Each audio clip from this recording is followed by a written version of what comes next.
보안 카메라가 아무도 예상하지 못한 장면을 포착했다.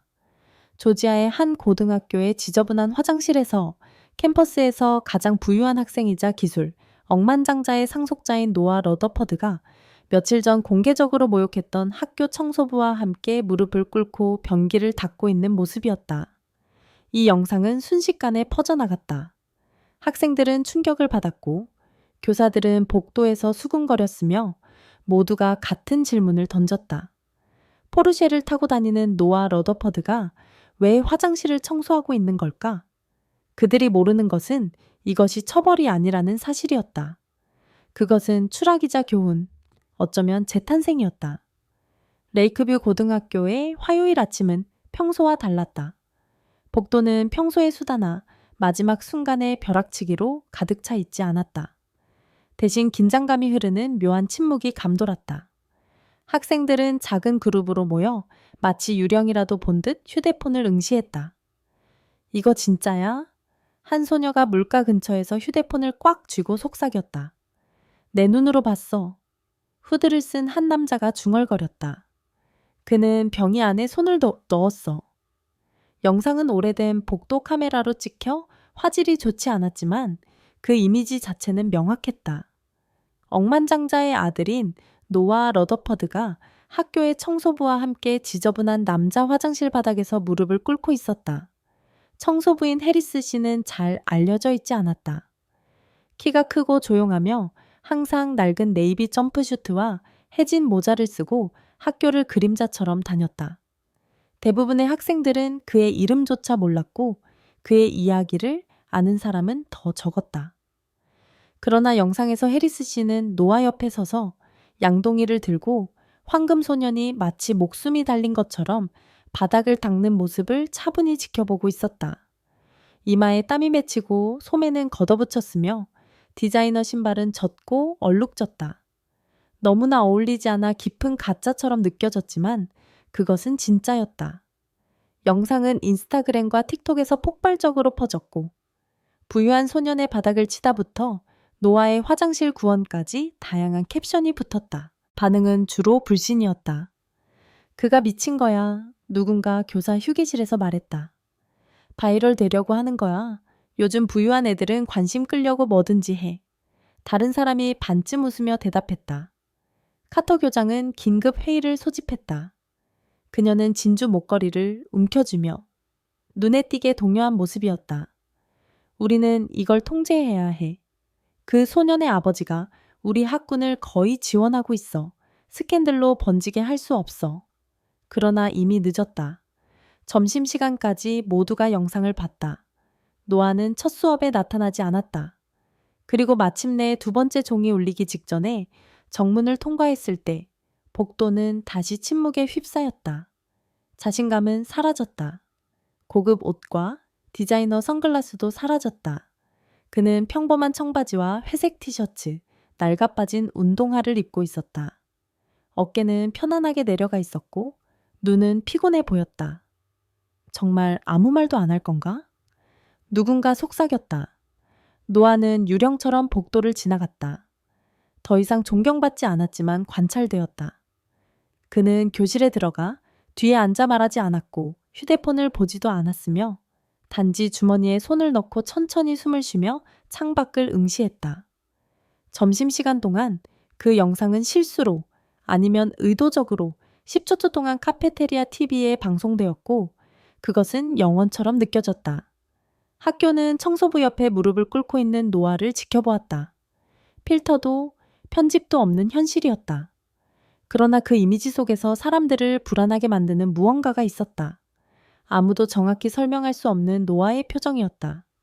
그것은 수치심도, 두려움도, 분노도 아니었다. 그것은 수용이었다.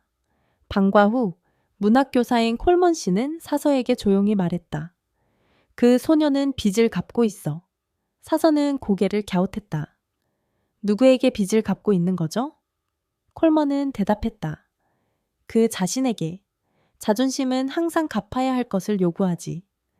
영상이 그를 학교 전체의 미스터리로 만들기 전에도 노아 러더퍼드는 이미 유명했다.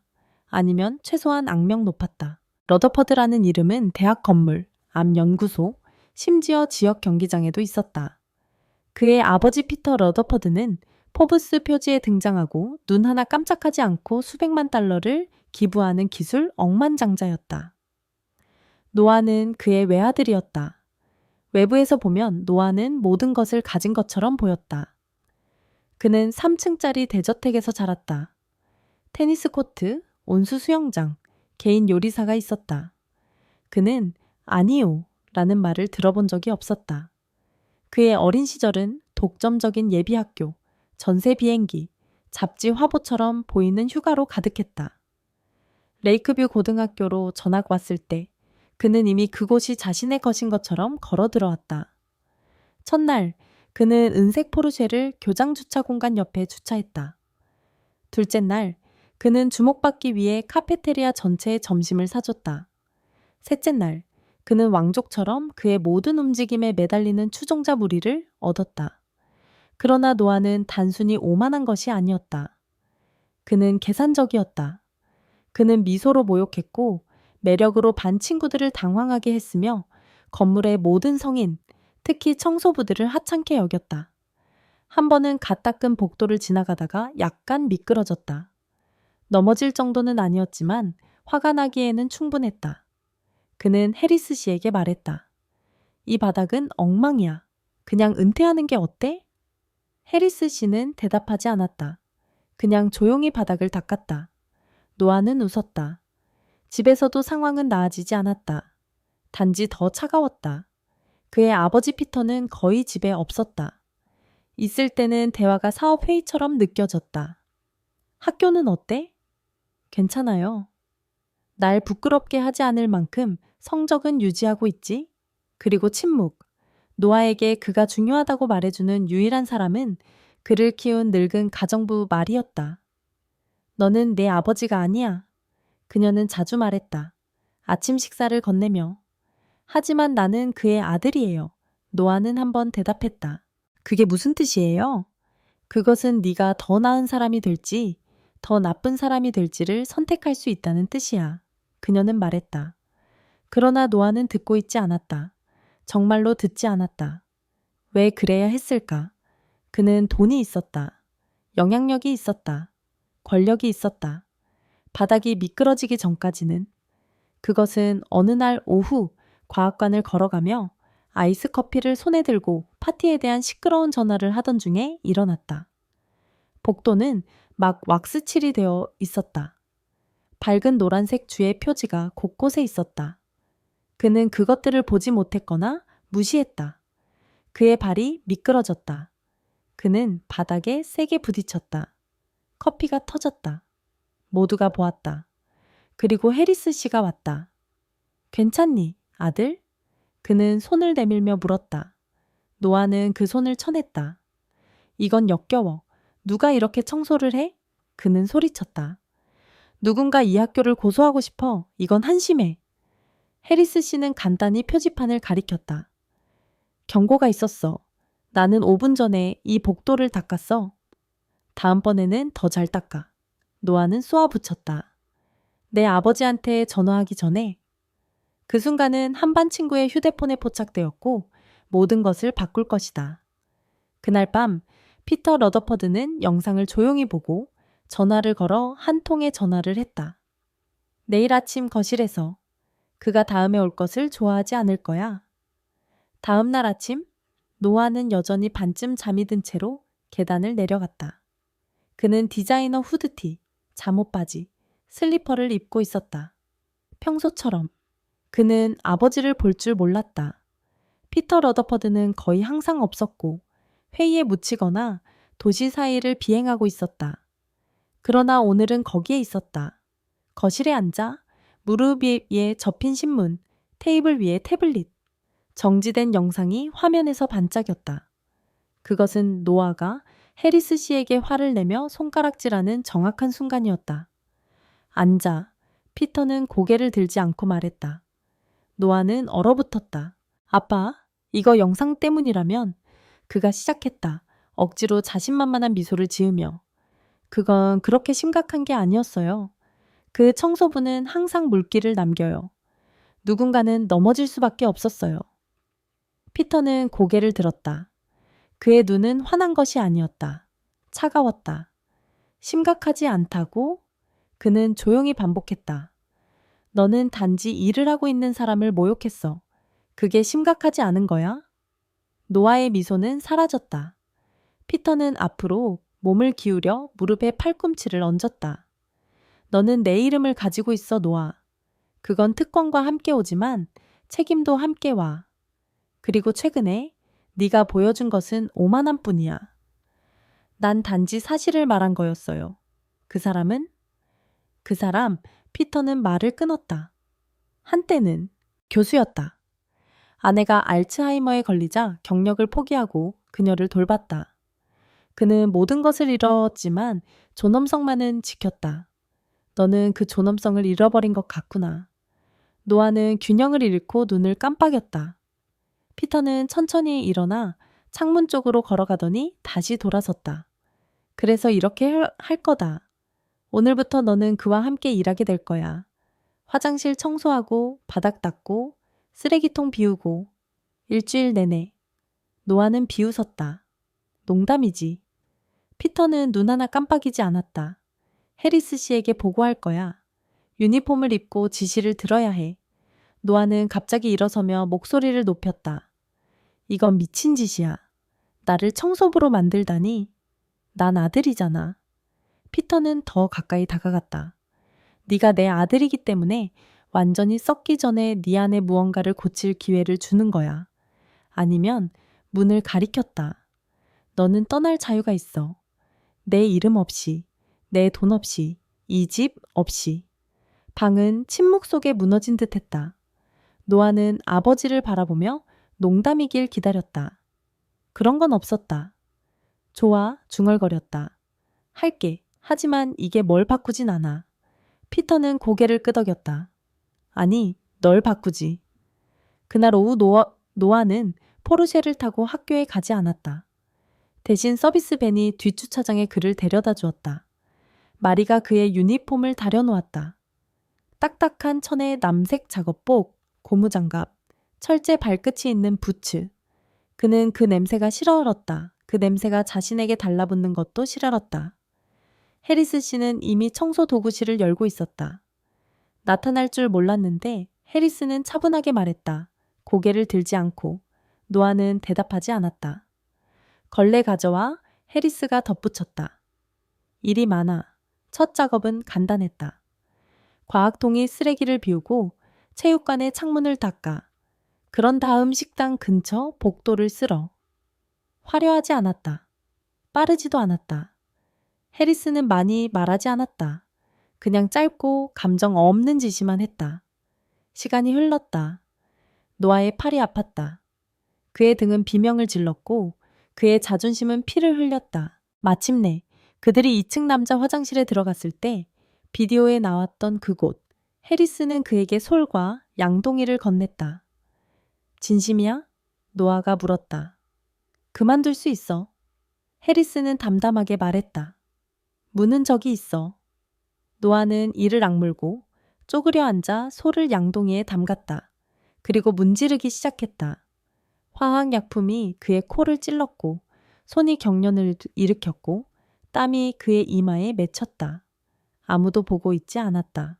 카메라도, 반 친구도, 아버지도 그저 그 자신뿐이었다. 표백제 냄새, 그리고 자신이 한 번도 만나보지 못한 자신의 모습이 비쳤다. 다음 날 아침 노아는 온몸이 쑤시고 팔은 뻣뻣하고 손가락은 아프고 어깨는 벽돌에 맞은 것처럼 느껴졌다. 그의 몸은 이런 노동에 익숙하지 않았다. 마리는 이미 그의 방 의자에 깨끗한 유니폼을 가지런히 접어놓고 작은 송글씨로 쪽지를 남겼다. 견디는 것은 배우는 것과 다르다. 계속해. 엠노아는 아침을 먹지 않았다. 그냥 옷을 입고 나갔다. 이번에는 버스 노선을 외웠다. 운전수도 선팅된 창문도 없이 그저 그와 깨어나는 도시의 조용한 소음만 있었다. 학교에 도착했을 때 해리스는 이미 장갑과 병, 새로운 체크리스트를 정리하고 있었다. 13분 늦었어. 해리스는 여전히 준비물에 시선을 고정한 채 말했다. 차가 없었어. 노아가 중얼거렸다. 시계는 변명을 듣지 않아 해리스가 대답했다. 노아는 빗자루를 잡고 식당 바닥을 쓸기 시작했다. 그들은 대부분의 아침을 침묵 속에서 일했지만 그 침묵은 이제 덜 어색하고 더 안정감 있게 느껴졌다. 1시간이 지나자 노아가 마침내 침묵을 깼다. 항상 청소부였어? 아니, 해리스는 멈추지 않고 대답했다. 하지만 항상 일꾼이었어. 그 대답은 마음에 남았다. 체육관 근처에서 그들은 바닥에 앉아 조용히 울고 있는 신입생 마이카를 발견했다. 그의 가방은 찢어져 있었고 점심은 옆에 부서져 있었다. 무슨 일이야? 노아는 무릎을 꿇고 물었다. 몇몇 애들이 날 밀었어. 마이카가 훌쩍였다. 내 음식을 쓰레기통에 던졌어. 노아는 그 엉망진창을 보고 점프슈트 주머니에서 마리가 아무 말 없이 챙겨준 단백질 발을 꺼냈다. 여기. 많진 않지만 내 거야. 마이카는 그것을 트로피처럼 바라보았다. 고맙습니다, 선생님. 노아는 웃었다. 형, 나 그렇게 나이 많지 않아. 멀리서 해리스는 모든 것을 보고 있었다. 그는 아무 말도 하지 않았다. 하지만 그날 저녁 그들이 함께 건물을 나설 때 해리스는 마침내 입을 열었다. 오늘 그 아이에게 잘했어. 노아는 어깨를 으쓱했다. 별로 대단한 일은 아닌 것 같았어. 때로는 가장 작은 것이 가장 큰 무게를 지니기도 해. 특히 갚을 수 없는 사람을 위해 했을 때. 노아는 그 생각을 곱씹으며 시선을 돌렸다. 다음 날 도서관 뒤쪽의 창고에서 물품을 정리하던 중 노아는 이상한 것을 발견했다. 오래된 교과서들이 쌓인 선반 뒤로 살짝 열린 문이 있었다. 호기심에 그는 그것을 밀었다. 삐걱거리며 열리는 좁은 방에는 먼지 쌓인 상자들, 녹슨 서류 캐비닛, 그리고 희미하게 깜빡이는 천장 불빛이 있었다. 구석에는 오래된 책상이 있었다. 그 위에는 종이더미, 흑백 사진들, 그리고 하버드 대학의 석사 학위가 액자에 담겨 있었다. 제레미야 T. 해리스 문학과 교육 석사. 노아는 얼어붙었다. 그럴 리가 없었다. 그는 돌아서서 가까이 있던 해리스를 발견하고 생각 없이 물었다. 하버드에 갔었어요? 해리스는 잠시 멈추더니 고개를 끄덕였다. 거기서 가르쳤어. 논문도 쓰고 강의도 하고 그러다 인생이 바뀌었지. 무슨 일이 있었어요? 아내가 아팠어. 알츠하이머. 그녀를 전적으로 돌보기 위해 모든 것을 포기했어. 그녀가 떠난 후에는 자존심과 걸레만 남았지. 노아는 말문이 막혔다. 목이 메었다. 몰랐어요. 물어본 적 없었잖아. 해리스의 목소리에는 쓴맛이 없었다. 그냥 사실이었다. 그날 밤 노아는 여전히 유니폼을 입고 손을 앞에 놓고 주방 테이블에 앉아 있었다. 마리가 들어와서 카운터에 기대었다. 유령이라도 본 것 같네. 해리스 씨가 교수였다는 걸 알았어. 하버드. 모든 것. 알고 있었어. 그녀가 부드럽게 말했다. 알고 있었어. 언젠가 네가 알게 될 거라는 것도 알고 있었어. 문제는 그게 뭔가를 바꾸느냐였지. 노아는 대답하지 않았지만 그의 안에서 무언가가 부서지기 시작했다. 그리고 이번에는 약함이 아니었다. 그것은 벽이었다. 금요일 아침이 되자 청소부 유니폼은 더 이상 노아의 몸에 낯설지 않았다. 여전히 간지러웠고 여전히 소독제 냄새가 났다. 세탁을 해도 마찬가지였지만 뭔가가 변하기 시작했다. 그것은 그의 피부가 아닌 그 아래에서 막기 시작했다. 그는 더 이상 화나서 일어나지 않았다. 발을 질질 끌지도 않았다. 대신 그는 조용히 옷을 입고 혼자 버스를 탔다. 하지만 그날을 준비할 수는 없었다. 레이크뷰 고등학교의 뒷문 쪽으로 걸어가며 청소부의 공급 카트를 밀고 있을 때 그는 체육관 근처 쓰레기통 옆에 있는 3명의 남자를 발견했다. 3학년생들, 시끄러운 애들, 늘 다른 사람들을 비웃던 애들. 노아가 들어오면 다들 조용해지고 그를 인상 깊게 보려 했던 애들. 이제 그들은 그런 척도 하지 않았다. 야, 이게 누구야? 한 명이 소리쳤다. 파인솔의 왕자님. 다른 애들은 웃음을 터뜨렸다. 다시 미끄러지지 않게 조심해, 러더포드. 이번에는 하수구에 빠질지도 몰라. 노아는 계속 걸었다. 눈은 앞으로. 그는 움찔하지 않았다. 아무 말도 안 할 거야? 다른 애가 조롱했다. 이제 너무 잘나서 말도 못해? 내 포르쉐는 어디 있어? 노아는 잠시 멈추고 고개를 살짝 돌리다가 다시 마음을 바꿨다. 그는 계속 걸었다. 그 뒤로 더 많은 웃음소리가 들렸다. 더 안쪽으로 들어가 행정실 근처에서 2명의 사무보조원이 커피잔 뒤에서 속삭였다. 진짜로 청소부 일을 하고 있어. 그의 아버지 아이디어라던데. 솔직히 좀 멋지지 않아? 복도는 판단으로 가득했다. 교사 휴게실에서도 교사들이 이야기하고 있었다. 그날이 올 줄 몰랐어. 미국 역사 교사인 젠슨 씨가 말했다. 아마 드디어 철이 드는 걸지도 콜먼 씨가 대답했다. 아니면 그냥 보여주기일 수도. 다른 누군가가 덧붙였다. 감명받지 않아야 하는 채. 하지만 노아는 연기하지 않았다. 그는 쓸었고 창문을 닦았고 쓰레기를 버렸다. 해리스의 지시를 들었다. 그리고 그날 예상치 못한 일이 일어났다.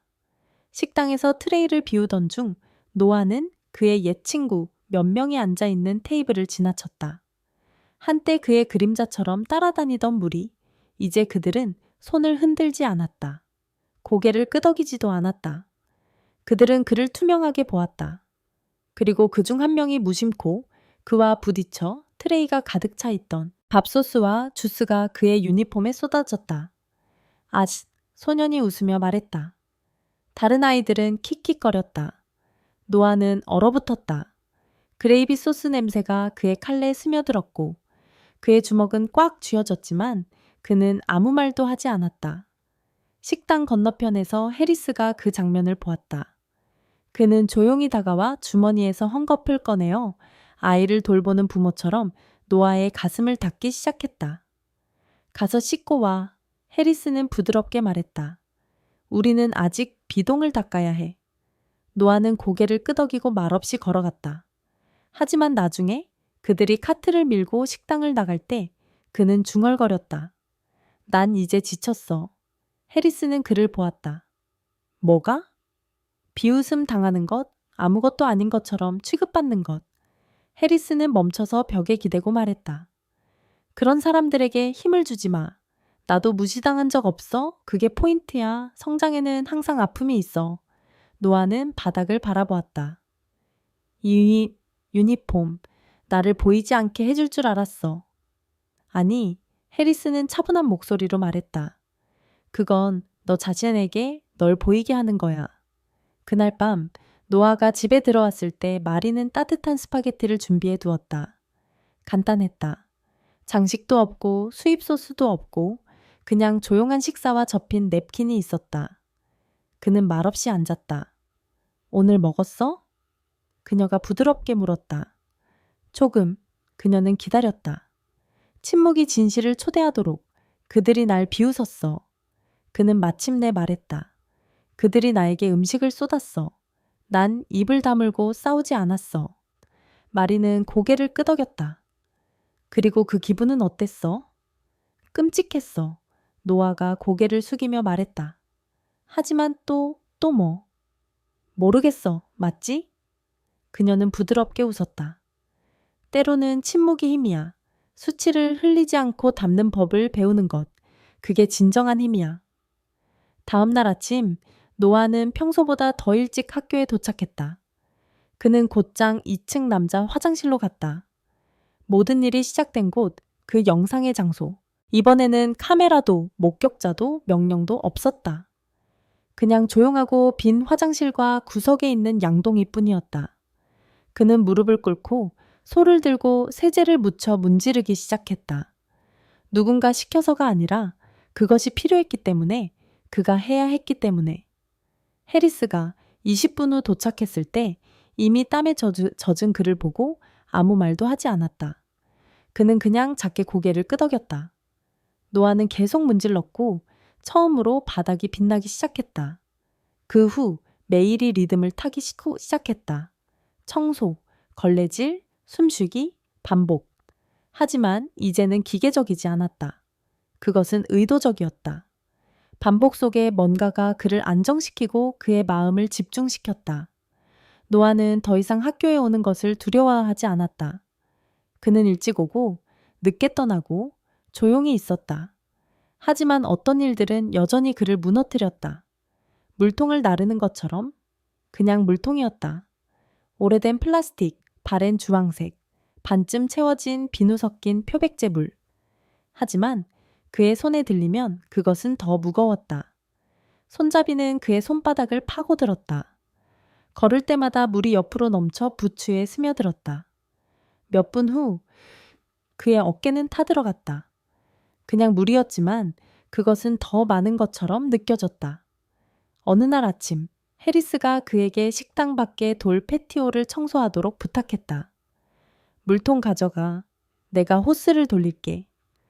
노아는 고개를 끄덕이고 신음소리를 내며 들어 올렸다.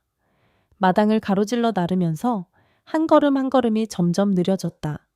마침내 내려놓았을 때 그것은 콘크리트에 튀어 화학 냄새를 남겼다. 괜찮아? 해리스가 고개를 들지 않고 물었다. 응, 노아는 중얼거렸다.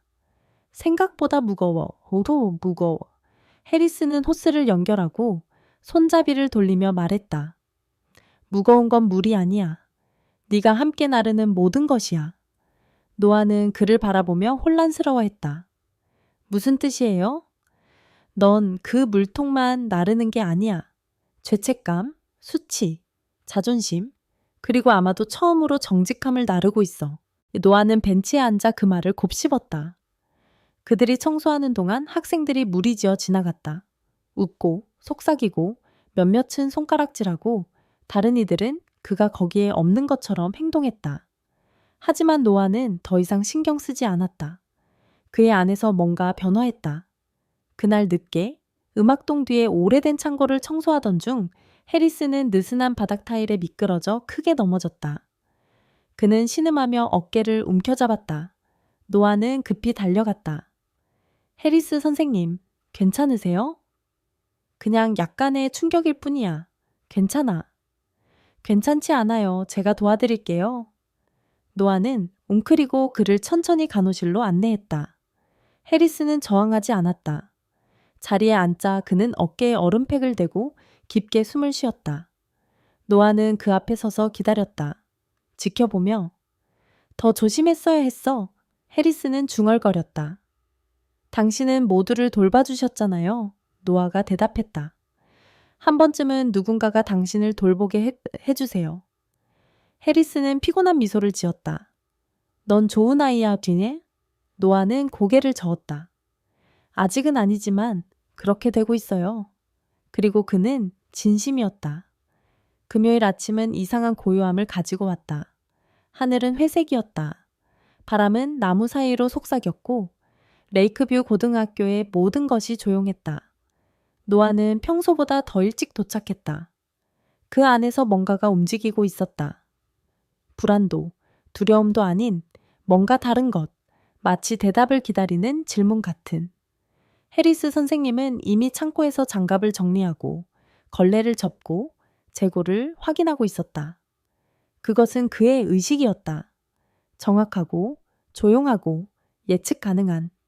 하지만 그 아침 노아는 전에 보지 못했던 것을 보았다. 얇은 회색 끈에 매달린 작은 은빛 열쇠가 해리스의 목에 걸려 있었다. 그것은 차가운 형광등 아래 잠시 반짝였다. 그 열쇠는 뭐예요? 노아가 조심스럽게 손가락으로 가리키며 물었다. 해리스는 고개를 들었다. 그의 얼굴은 읽을 수 없었다. 그는 망설였다. 그리고 말없이 노아에게 따라오라는 신호를 보냈다. 그들은 복도를 따라 걸어갔다. 도서관을 지나 음악실을 지나 노아가 한 번도 사용해보지 않은 계단을 내려갔다. 학교에 오래된 냄새가 나는 부분으로 좁은 복도의 끝에는 회색 페인트가 벗겨진 문이 있었다. 녹슨 명판 위에는 저장실 비동이라고 적혀 있었다. 해리스는 열쇠를 자물쇠에 끼웠다. 무거운 소리와 함께 열렸다. 그는 문을 밀어 열었다. 방은 어둡고 좁았으며 먼지와 종이 상자, 잊혀진 트로피, 그리고 오래된 파일 캐비닛으로 가득 차 있었다. 하지만 먼 구석에는 다른 것이 있었다. 벽화이자 성소, 수십 장의 사진, 흑백 초상화가, 신문 기사, 증명서, 몇몇은 빛바랬고 다른 것들은 신중히 보존되어 있었다. 중심에는 하버드 대학교의 졸업장이 액자에 담겨 있었다. 제레마야 티오도르 해리스 교육학 석사. 노아는 가까이 다가갔다. 그의 목이 메어왔다. 하버드를 나왔어요? 해리스는 천천히 고개를 끄덕였다. 거기서 가르치고 강의하고 글을 쓰고 세미나를 이끌었지. 그때는 삶이 달랐어. 무슨 일이 있었어요? 노아는 거의 속삭이듯 물었다. 내 아내 카를라. 해리스는 졸업장 옆 사진을 가리키며 말했다. 사회복지사. 내가 만난 사람 중 가장 똑똑하고 친절한 사람이었어. 그녀는 조기 발병 알츠하이머 진단을 받았어. 난 모든 걸 포기하고 그녀를 돌봐야 했어. 노아는 얼어붙었다. 이야기가 그의 가슴에 바위처럼 자리 잡았다. 그녀가 떠난 후 난 직업도 종신직도 집도 없었어. 그냥 빚, 슬픔, 그리고 자존심뿐이었지. 이 일은 나에게 평화를 준 첫 번째 일이었어.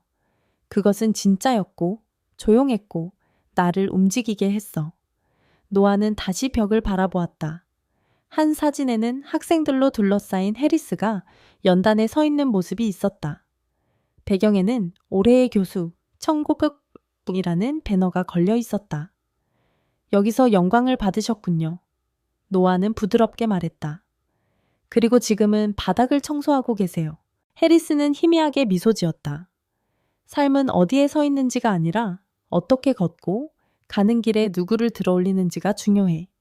그들은 잠시 침묵 속에 서 있었다.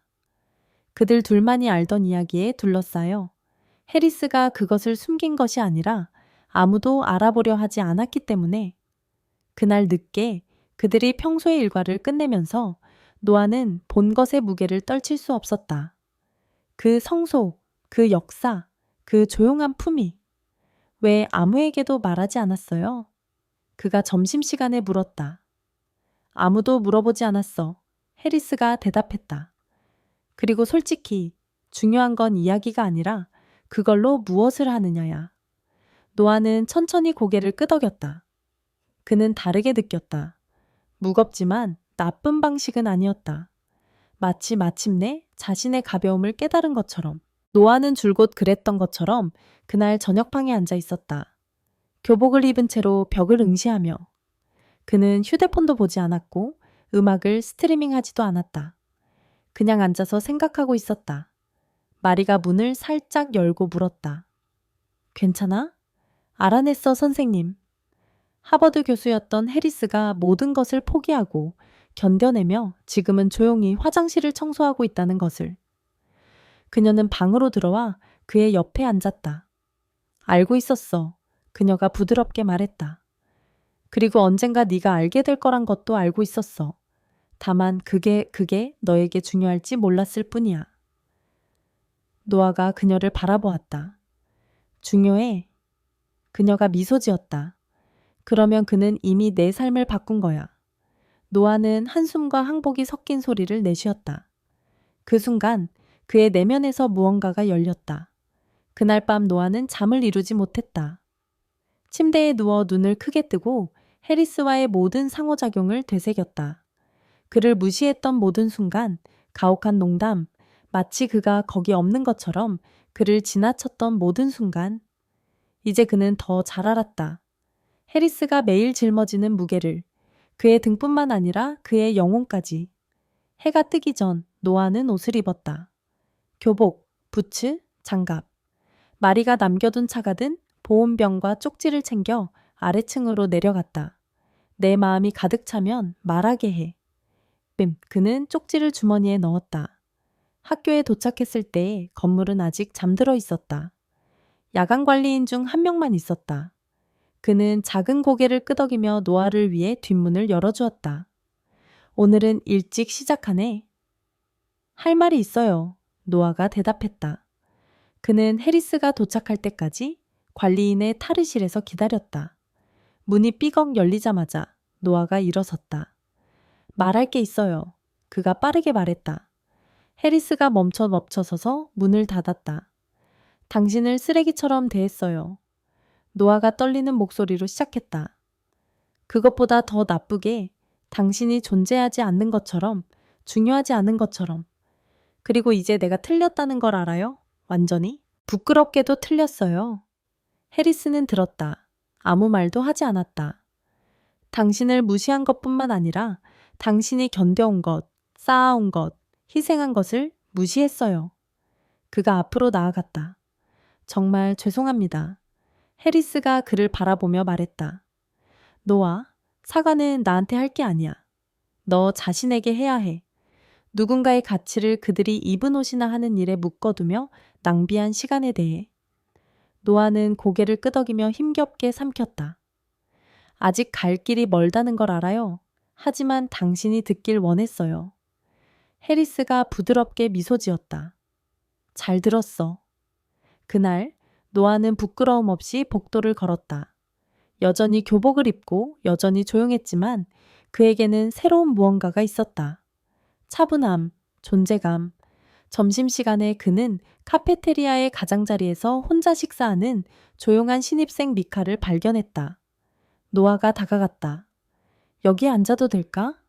미카가 놀라며 올려다보더니 미소 지으며 고개를 끄덕였다.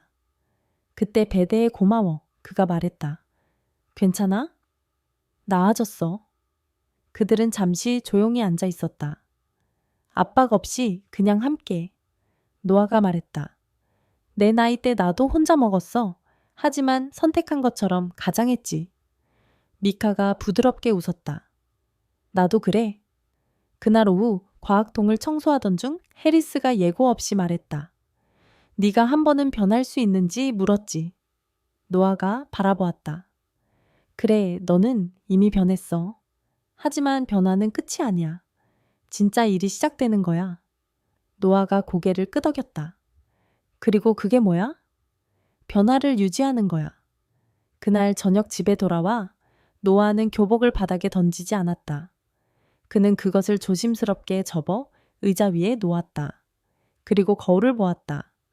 디자이너 재킷도 시계도 보호해야 할 이미지도 없었다. 단지 소년이 남자가 되는 법을 배우고 있을 뿐이었다. 처음으로 그는 자신이 싫지 않았다. 월요일 아침은 다른 날과 다름없이 시작되었다. 노아는 일찍 교복을 입고 고개를 숙인 채 일을 할 준비가 되어 있었다. 일상은 그의 본성이 되었다. 걸레질, 쓸기, 닦기, 숨쉬기. 하지만 뭔가 이상했다. 메인 복도에 들어서자 학생들은 속삭이는 것뿐만 아니라 그를 응시하고 있었다. 눈을 크게 뜨고 팔꿈치로 찌르고 휴대폰을 들고 일부는 놀란 표정을 지었다. 다른 사람들은 미소를 지었다. 몇몇은 그냥 얼어붙었다. 노아가 메인 계단에 도착했을 때 그는 그것을 보았다. 학생들이 모여서 휴대폰으로 영상을 보고 있었다. 그의 얼굴이 화면에 있었다. 노아가 다가가며 혼란스러워했다. 그가 본 것은 숨을 먹게 했다. 그것은 비디오 편집본이었다. 몇 주 동안 그가 청소하고 돕고 듣고 해리스와 함께 일하는 모습이 담긴 영상. 아름답게 편집된 느린 동작의 장면들, 화장실을 닦고 미카를 돕고 쓰레기를 줍고 해리스와 함께 걸레질을 하는 모습이 자막과 함께 있었다. 특권을 겸손으로 바꿀 때 무언가가 변한다. 이 아이는 문제였다. 이제 그는 본복이다.